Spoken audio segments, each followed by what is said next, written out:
Emploi. Fidèles téléspectateurs, bonjour, bienvenue à ce nouveau numéro de Mag Emploi, votre émission dédiée exclusivement à l'emploi au Mali. Aujourd'hui, nous allons aborder tout un autre sujet. Aujourd'hui, nous allons parler des accidents de travail et des maladies professionnelles. Quelles procédures il faut suivre?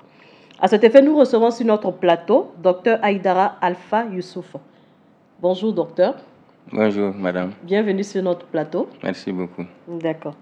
Donc, Dr Aïdara est médecin expert en dommages corporels et conseiller technique du directeur général de l'INPS. Il est également chargé du domaine médical. Il est président du conseil d'administration de la clinique périnatale Mohamed Sy de Bamako. Il a également travaillé dans plusieurs structures où il a occupé différents postes comme médecin consultant. Donc, Dr Aïdara, aujourd'hui, avec vous, nous allons parler des accidents de travail et des maladies professionnelles. Nous allons essayer de voir un peu quelle procédure il faut suivre quand nous sommes dans le cas de l'accident de travail ou bien de la maladie professionnelle. Donc déjà, nous allons commencer par débuter. Qu'est-ce que déjà un accident de travail? Merci beaucoup, madame. Nous allons rendre grâce d'abord à Allah subhanahu wa ta'ala et à son prophète qui nous a permis de nous retrouver aujourd'hui en parfaite santé pour parler des accidents de travail. Alors, ceci dit, un accident de travail, d'abord, c'est un accident survenu par le fait ou à l'occasion du travail. C'est-à-dire un accident qui survient pendant que le travailleur est sur le lieu de travail. Ensuite, un accident de travail, c'est aussi un accident de trajet, c'est-à-dire l'accident qui survient sur le trajet entre le domicile et le lieu de travail, ou vice-versa, à condition que le trajet ne soit interrompu ou détourné pour des motifs personnels et que ce détournement ne soit pas lié aux conditions, c'est-à-dire aux besoins naturels de la vie ou lié à l'emploi. D'accord. Enfin, un accident de travail, c'est un accident qui survient chez un travailleur qui est en mission de service. Ok. À peu près, c'est ça un peu globalement l'accident de travail. D'accord. Et aussi, qu'est-ce qu'une maladie professionnelle? Alors, une maladie professionnelle, c'est une maladie qui est la conséquence de l'ingestion de produits chimiques, biologiques ou organiques, ou une maladie liée à des causes mécaniques, c'est-à-dire soit le bruit par exemple, ou bien les trépidations. Et il faut rajouter à cela qu'une maladie professionnelle est reconnue de deux manières, soit comme ce qu'on appelle le système des tableaux, soit le système complémentaire concernant les maladies qui ne se retrouveront pas sur les tableaux, mais dont les enquêtes ont prouvé effectivement que c'est lié au travail. Peut-être qu'on aura le temps de mieux les... Ok, d'accord. Ok. Maintenant, quelles sont les principales sources d'accidents de travail et de maladies professionnelles? Bon, les sources, si nous prenons les accidents de travail, bon, les causes sont nombreuses. Je t'ai parlé tout de suite des accidents de trajet. Ça, on les met dans les accidents de la voie publique. Le travailleur qui prend sa moto pour aller et qui est percuté par une voiture, ou le travailleur qui est dans sa voiture et qui fait un choc avec une autre voiture. Ça, c'est des causes. Ensuite, sur le lieu de travail, le travailleur peut tomber. Il peut, en marchant, il peut chuter, il peut se fracturer la cheville, par exemple. Sur le lieu de travail, c'est aussi une cause. Alors, pour les maladies professionnelles, en général, c'est quand le travailleur est en contact avec des produits chimiques, je l'ai cité, ou biologiques, etc., et qu'il n'est pas bien protégé, bon, il peut avoir des injections répétées de ces produits et qui, à la longue, peuvent causer une maladie professionnelle. Ok, d'accord. Quels sont les critères? Parce que tout de suite, vous avez parlé d'une personne qui tombe et tout. Comment est-ce qu'on reconnaît un accident de travail? Alors, pour le reconnaître, d'abord, il faut le déclarer. Ok. Alors, dès qu'il y a un accident, ce que l'employeur doit faire, c'est de déclarer l'accident au service régleur qui est l'INPS. Et cette déclaration, elle se fait sur des imprimés qui sont dédiés à ça. Et cette déclaration, logiquement, doit se faire dans les 48 heures maximum à partir du moment de l'accident. Une fois qu'elle est déclarée, normalement, l'INPS remet à l'employeur un carnet d'accident du travail qu'il remet au travailleur accidenté et qui va voir son médecin traitant avec ce carnet. Ok. Mais pour un cas où, par exemple, la personne n'a pas pu informer rapidement dans les 48 heures, donc en ce moment, on ne peut plus... Ah si, on peut, mais une fois que les 48 heures dépassent, puisque l'information est de la responsabilité de l'employeur, Ok. si vous dépassez les 48 heures, il y a des droits que la victime perd. Par exemple, nous ne payons plus les salaires, ce qu'on appelle les indemnités journalières, et nous ne payons pas les frais jusqu'à la consolidation de la victime. Ok. Et là, ça va retomber sur l'employeur parce que son rôle, c'est quand même de déclarer. Dans les 48 heures. Et la déclaration, ce n'est pas de payer de l'argent, c'est de prendre un imprimé, c'est de le remplir et de le déposer. D'accord. Et logiquement, ce que les employeurs doivent faire, c'est que ce n'est pas le jour de l'accident qu'il faut courir pour chercher les imprimés. C'est gratuit, on ne les vend pas. C'est les carnets qu'on vend et à 250 francs. Donc la logique veut que c'est depuis au départ que les chargés des ressources humaines trouvent des exemplaires de déclaration au niveau de l'INPS et un certain nombre de carnets qu'ils vont mettre à la disposition. Okay. Comme ça, dès qu'il y a un accident, c'est facile, vous avez les documents sur place pour faire la déclaration. Alors, si c'est déclaré au-delà des 48 heures, comme j'ai dit, le salaire que nous devons prendre jusqu'à la reprise, on ne prend plus. Ça revient à l'employeur. Tous les frais de prise en charge, les interventions, les ordonnances et tout, jusqu'à ce que la personne soit consolidée, sont à la charge de l'employeur. Mais une fois que la personne est consolidée et qu'il a été évalué et qu'on trouve qu'il a des séquelles, l'accidenté va bénéficier des rentes comme les autres accidents. Et pour terminer, c'est qu'en général, on a jusqu'à 2 ans, ce qu'on appelle le délai de prescription, pour déclarer un accident de travail. Ok, mais est-ce que la procédure elle reste la même pour le cas des maladies professionnelles? Bon, c'est à peu près la même chose, sauf qu'il y a des délais. Par exemple, pour les maladies professionnelles, on a jusqu'à 15 jours pour les déclarer. Ensuite, la différence, c'est que dans le cadre des maladies professionnelles, en plus de la déclaration, on joint un certificat médical ou un rapport médical du médecin traitant qui détaille un peu les maladies dont il soupçonne la personne est et qu'il pense que c'est une maladie professionnelle. Mais ils ont des imprimés différents. Comme j'ai dit, pour les maladies professionnelles, ils ont 15 jours. Pour les accidents de travail, ils ont 48 heures.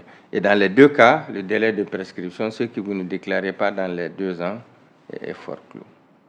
Wow, ok. D'accord, maintenant, quels sont les droits d'un travailleur victime d'accident de travail ou de maladie professionnelle? Quels sont ses droits? Alors, d'abord, j'ai expliqué, une fois que la déclaration est faite dans le délai, pendant tout le temps que le travailleur est en arrêt de travail, c'est l'Institut national de prévention sociale qui prend son salaire. On appelle ça les indemnités journalières. Okay.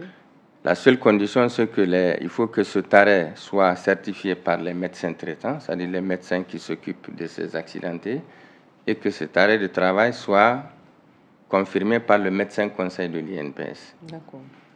Et il y a 2 solutions. Il y en a, par exemple, après l'accident, ils n'arrêtent pas le salaire de la victime. Ils continuent à le payer, mais ils donnent une attestation pour dire que le salaire n'est pas arrêté. Okay. Mais dans ce cas, l'Institut verse le salaire à l'employeur. Non. Comme il y a des employeurs, à partir de la déclaration, ils arrêtent le salaire et l'INPS prend en charge le salaire de l'accidenté jusqu'à la reprise du travail. Et il n'y a pas de délai. C'est-à-dire que même s'il fait 6 mois, 1 an, 2 ans, 3 ans, 4 ans, tant qu'il y a des justificatifs pour dire qu'il n'est pas en état de reprendre son travail, c'est l'Institut qui prend en charge le salaire. C'est le salaire complet, carrément qu'il perçoit en entreprise? Complètement, c'est le salaire complet. D'accord. Alors, En dehors de ça, le jour de l'accident, les frais, les soins d'urgence liés à l'accident sont à la charge de l'employeur. À partir de cela, tous les autres frais, si la personne doit être opérée, si la personne doit être hospitalisée, tout ça, c'est à la charge de l'institut. Ensuite, une fois que la personne, il est possible que la personne soit guérie, c'est-à-dire qu'il s'en sorte sans séquelles, le dossier, il est fermé. S'il s'en sort avec des séquelles, on va en parler peut-être, qu'il est avec une incapacité permanente partielle, qui doit être donnée par les médecins traitants et confirmée par le médecin conseil de l'INPS. Une fois qu'il a des séquelles, il y a une rente qu'on lui paye, et cette rente, elle est payée à vie. C'est-à-dire qu'une fois que vous faites l'accident et que vous avez une IPP, cette rente, elle est payée à vie. Elle est payée, si vous reprenez votre travail, vous continuez à prendre votre rente. Si vous partez à la retraite, vous continuez à prendre votre rente. Elle est différente de la pension. Par exemple, si quelqu'un a une pension, s'il décède, si la dame remplit certaines conditions, on divise la pension par 2, on donne à la femme. Or, la rente, une fois que l'accidenté est décédé, la rente, ça s'arrête. Ensuite, il a droit à quoi? Il se peut que vous fassiez un accident qui font que des séquelles font que vous ne pouvez plus reprendre votre travail à votre poste. Donc, il peut demander une reconversion ou un changement de poste de travail. Ensuite, l'accident peut vous amener à perdre un membre, amputé de la main ou amputé de la jambe. L'Institut prend en charge les prothèses qui sont liées à l'amputation. Et puis, l'INPS prend en charge même les évacuations sanitaires au cas où l'accidenté, au cas où les raisons sont là pour dire qu'on ne peut plus le prendre en charge ici et qu'il peut bénéficier de soins plus appropriés à l'extérieur. L'Institut prend en charge aussi les évacuations liées à ces accidents. Ok, et toute cette procédure-là, c'est l'employeur qui doit entamer cette procédure pour son employé? Oui, la procédure, c'est juste de déclarer. C'est de déclarer que la personne a fait son accident ou de déclarer qu'il soupçonne que la personne a une maladie professionnelle et de faire cette déclaration dans les délais. Et de déclarer à l'INPS. Ok, d'accord. Maintenant, les obligations de l'employeur envers l'employé, à part la déclaration, est-ce qu'il y a d'autres obligations qui concernent l'employeur? Est-ce qu'il y a d'autres obligations vis-à-vis de l'employé? À part déclarer à l'INPS, est-ce qu'il y a quelque chose d'autre que l'employeur est obligé de faire pour l'employé? Je t'ai dit tout de suite qu'il doit faire les premiers soins. Ah, ok, d'accord. Ensuite, le salaire du jour de l'accident. Du jour? Le seul jour de l'accident. Parce que l'indemnité journalière ou le salaire que nous prenons, c'est à partir du lendemain de l'accident. D'accord. Donc, les obligations de l'employeur, c'est de déclarer, c'est de prendre en charge les premiers soins et c'est de prendre en charge le salaire du jour de l'accident. Ok, mais dans le cas où ça arrive, il arrive que l'employeur, par exemple, refuse de faire face à ces obligations-là. Qu'est-ce que l'employé peut faire?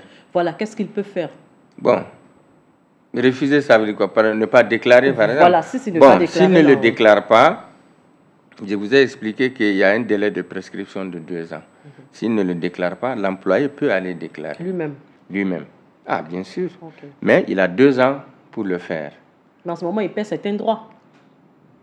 Parce que vous avez dit, dans le cas de l'accident, il y a 24 heures après les 48 heures. Bien sûr. Bon, moi, je ne vois même pas de raison pour laquelle un employeur refuse de déclarer, à moins que ce qu'on s'est rendu compte que certains employeurs ont, je prends un exemple, ils ont 100 travailleurs, ils inscrivent les 30 ou les 40 à l'INPS, avec un numéro, ils payent la cotisation, et puis les autres, ils ne le payent pas. À moins que cet accidenté ne se retrouve dans les gens qui ne sont pas déclarés. Sinon, il y a, pour une personne, pour un travailleur inscrit, il a tout intérêt à déclarer. Mais on te prend même le salaire de la personne. Pourquoi tu ne le déclares pas? S'il y a des séquelles, nous prenons en charge les séquelles, la prise en charge et même les séquelles en cas de rente. Et puis, il arrive aussi que certains décèdent dans l'accident. Si c'est le cas, par exemple, il peut mourir sur le lieu même de l'accident, comme il peut être victime d'un accident grave, être hospitalisé en réanimation, faire 1 semaine, même 1 mois, et puis mourir. Dans ce cas, Même dans ce cas, il y a une rente dont bénéficient ses ayants droit. Et dans ce cas, les ayants droit, c'est d'abord ses parents, c'est-à-dire son père et sa mère, c'est son épouse, et c'est ses enfants jusqu'à la majorité. Pour les enfants, chacun a une part. Pour les enfants, à partir de la majorité, c'est arrêté. Pour la femme, tant qu'elle ne s'est pas remariée, c'est qu'on demande, on a toujours un certificat de remariage. Et bien qu'avec les mairies, souvent, ça pose des problèmes. Tant qu'elle n'est pas remariée, elle continue à bénéficier de sa part de rente. Et les deux parents, tant qu'ils vivent, ils continuent à bénéficier de la rente jusqu'à leur décès. Ah, d'accord. Ok, c'est bien noté. Tout à l'heure, vous avez mentionné la reconversion professionnelle pour les cas d'accident très grave où la personne ne peut plus occuper le poste qu'il occupait avant l'accident. Qui décide déjà de la reconversion professionnelle de cet accidenté ou quelle procédure il faut suivre en fait pour envoyer cette personne? Il y a plusieurs personnes qui interviennent. D'abord, pour que vous compreniez, dès que quelqu'un fait un accident, il y a le médecin traitant qui s'occupe de lui. C'est-à-dire la personne qui va remplir son carnet, le certificat médical initial, pour dire, voilà, choc à l'œil droit, fracture du bras, amputation de la jambe, etc., qu'on met dans le carnet. Et puis, l'arrêt de travail, pour dire qu'il a besoin de, 10 jours, 20 jours, 6 mois d'arrêt.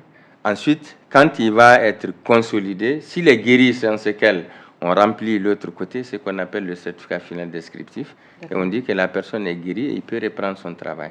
S'il s'en sort avec des séquelles, il est amputé d'une jambe, il est à 60 ou 70%, l'IPP est donné d'abord par le médecin traitant, mais ce tout est confirmé par le médecin conseil de l'INPS. Mais cela ne veut pas, parce que ça aussi il faut le préciser, cela ne veut pas dire que le médecin conseil de l'INPS fait ce qu'il veut.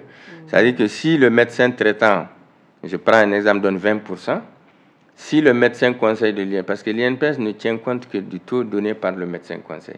Si le médecin conseil donne 20%, ok, il n'y a pas de problème.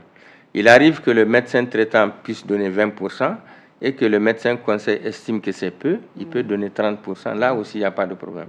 Mais il se peut aussi que le médecin traitant donne 20% et que le médecin conseil donne 10%. Par exemple, il diminue de moitié. Si c'est le cas, la victime a le droit d'écrire à l'INPS, au directeur général, pour dire que moi, mon médecin traitant m'a donné 20%, ton médecin conseil m'a donné 10%, je ne suis pas d'accord. Et l'Institut est obligé de prendre un expert indépendant sous le couvert du ministère de la Santé dont relève l'Institut. Il y a une liste déjà d'experts et cet expert va réévaluer la personne et le taux que cet expert va donner s'oblige et à la victime et à l'INPS. Mais ce qui arrive, c'est qu'il se peut que cet expert, par exemple, donne les 10% comme le médecin traitant. Bon, les victimes peuvent toujours ne pas être d'accord et dans ce cas, ils vont en justice. Et là, le dossier est pris par la justice. Et les juges aussi, ils ont des experts qui sont au niveau de leur liste. Moi-même, je suis inscrit à la cour d'appel qui va évaluer la personne. Et là aussi, il faut toujours tenir compte des différents degrés de juridiction. Parce que si en première instance, les juges lui donnent effectivement les 20%, l'Institut peut dire moi aussi je ne suis pas d'accord. Donc on va en cour d'appel. Si on donne un taux, lui aussi peut dire qu'il n'est pas d'accord. Et on va à la Cour suprême qui est le dernier niveau de juridiction. Mais une fois que la Cour suprême juge, il n'y a pas d'appel ou il n'y a pas de... Tout le monde est obligé de respecter ça. Voilà. Mais est-ce que toute cette procédure-là ne prend pas énormément de temps? Ah, bien sûr. La procédure judiciaire, ça prend du temps. Mais la procédure de déclarer un accident dans les 48 heures et de donner un carnet à l'accidenté et de le prendre en charge, de continuer à le traiter, une fois qu'il est consolidé avec des séquelles de payer la rente, ça ne prend pas, ça ne prend pas de temps. Non, pas du tout. D'accord. Ok. Comment est-ce que l'employeur peut-il vraiment prévenir des risques d'accident? Alors, il peut le prévenir par plusieurs choses. D'abord, il faut savoir que normalement, dans toutes les entreprises, il y a ce qu'on appelle le comité d'hygiène et de sécurité, qui a changé un peu de nom, qu'on appelle comité santé et sécurité au travail. Donc, c'est des comités qui se retrouvent au niveau des entreprises. D'abord, pour sensibiliser les travailleurs par rapport au travail qu'on fait. il est vrai que ce n'est pas évident pour quelqu'un qui est dans un travail de bureau, mais si tu prends un ouvrier qui travaille dans une entreprise ou un ouvrier qui travaille dans les BTP, d'abord, c'est de lui donner le matériel de protection individuelle, les gants, les lunettes pour ceux qui font la soudure, les chaussures de sécurité, et puis lui donner les conseils qu'il faut s'ils doivent monter sur les échafaudages, comment attacher les sangles et tout ça. Et ça, c'est l'employeur qui doit faire ça. C'est l'employeur qui doit sensibiliser son personnel par rapport pour éviter les accidents. Et l'INPS aussi, c'est le travail de l'INPS qui a un service de prévention qui fait aussi des campagnes de sensibilisation. Ils viennent dans les entreprises, ils font ce qu'on appelle des visites d'entreprise, ils donnent des conseils aux ouvriers, ils font des conférences avec les ouvriers pour leur donner des conseils. Parce qu'il y a le matériel de protection individuelle et puis les matériels de protection collective. Voir par exemple que les lumières sont bien, qu'il y a des trucs d'aération pour sortir les fumées, les mauvaises odeurs et tout ça. Donc ça, c'est le rôle de l'INPS, c'est aussi le rôle de l'employeur à travers son comité d'hygiène et de sécurité qu'on appelle actuellement les comités santé et sécurité au travail. D'accord. Ok. Merci beaucoup, docteur Aïdara. Nous passons maintenant à la question de la semaine.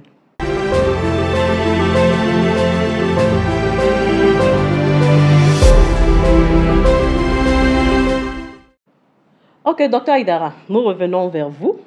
Nous avons une autre rubrique qui est la question de la semaine, qui donne la possibilité aux internautes de pouvoir aussi poser les questions qui est relative au thème du jour. Donc aujourd'hui, il y a une question qui a été posée par Seydou Fane qui demande: est-ce qu'un employeur peut-il licencier un salarié ayant subi un accident de travail durant sa période de convalescence? Est-ce que l'employeur peut licencier un salarié qui a subi un accident de travail et qui est dans sa période de convalescence? Est-ce qu'il peut le licencier? Bon, période de convalescence, est-ce qu'il a repris le travail ou pas? Non, il est toujours dans la période de convalescence. Oui. Non, d'abord, il ne peut pas le licencier. Il doit d'abord attendre que la personne reprenne son travail ou que les médecins disent il arrive que, c'est pourquoi on a parlé il arrive que le travail ne puisse plus reprendre son travail. Dans ce cas, comme je vous ai dit, la reconversion elle est traitée par le médecin traitant qui remplit le carnet. On demande toujours l'avis du médecin de travail, parce que c'est le médecin de travail qui peut étudier le poste et tout ça, et puis l'avis du médecin conseil de l'INPS. D'accord. Donc, il ne peut pas le licencier pendant que la personne est en convalescence. Maintenant, quand la personne doit reprendre et qu'on dise qu'il faut lui changer de poste de travail, bon, les employeurs peuvent toujours dire que moi, c'est ce boulot que j'ai pour lui. S'il ne peut pas faire ça, je n'ai pas d'autre poste pour lui. Dans ce cas, il va être obligé d'être licencié, mais en respectant les conditions de licenciement. D'accord. Ok, c'est bien noté. D'accord, j'espère que cette réponse a permis à Seydou Fane d'être un peu élucidé sur cette question. Passons maintenant à l'instant Malibra. Donc, on va recevoir sur notre plateau Aïssata qui va s'installer maintenant. Ok, donc bien installé, j'espère. Oui, ça va. D'accord, donc bonjour Aïssata. Bonjour Sandrine. J'espère que tu vas bien. Oui, ça va, alhamdoulilah. D'accord, c'est toujours un plaisir de te recevoir. Merci pour parler beaucoup, d'une chronique, de la chronique. Partager. D'accord, donc aujourd'hui tu vas nous parler de quoi? Alors aujourd'hui, nous allons vous parler de comment mieux gérer ses émotions au travail. D'accord, donc nous allons commencer juste après le jingle. D'accord.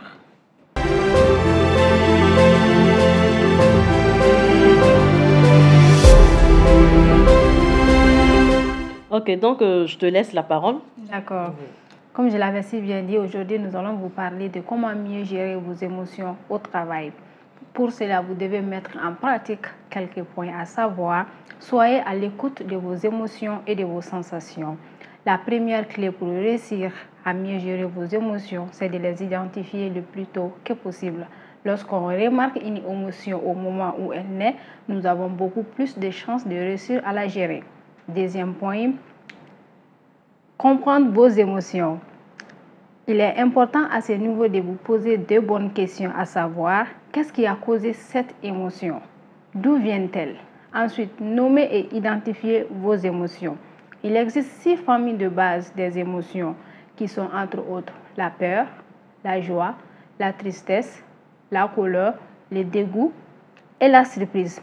Chaque famille d'émotions comporte une multitude d'émotions secondaires, donc apprenez à les connaître et à les identifier peut vous aider à les prévenir au moment opportun. Ensuite, exprimez vos émotions. L'expression émotionnelle contribue à renforcer les comportements relationnels qui facilitent les relations tout en décourageant les comportements négatifs. Et enfin, contrôlez vos émotions.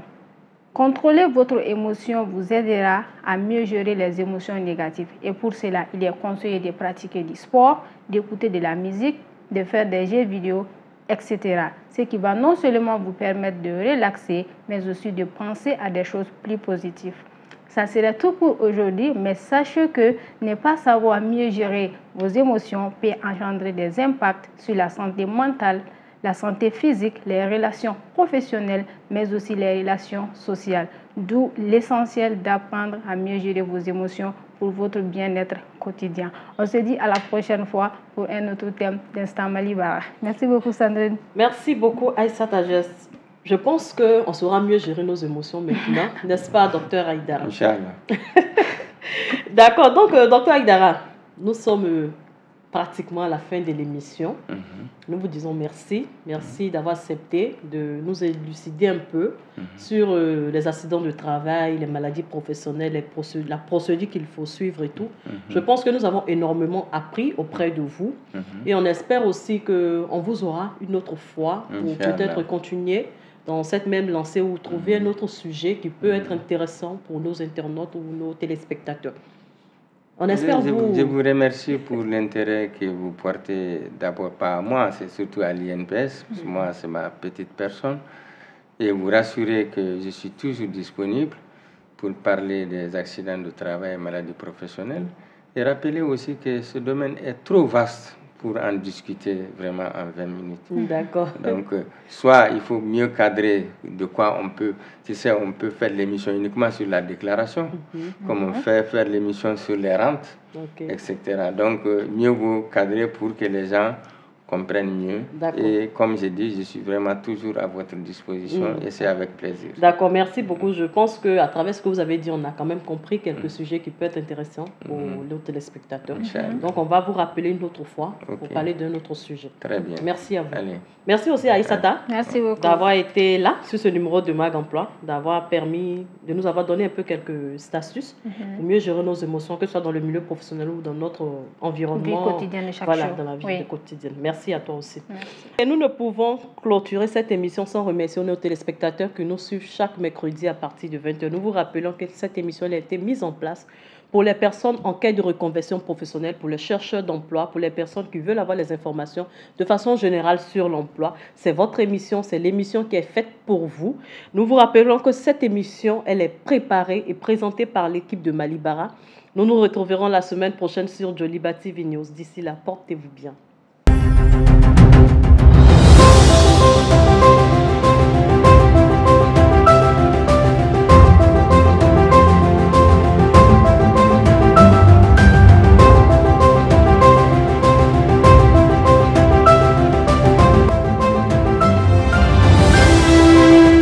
Mag Emploi.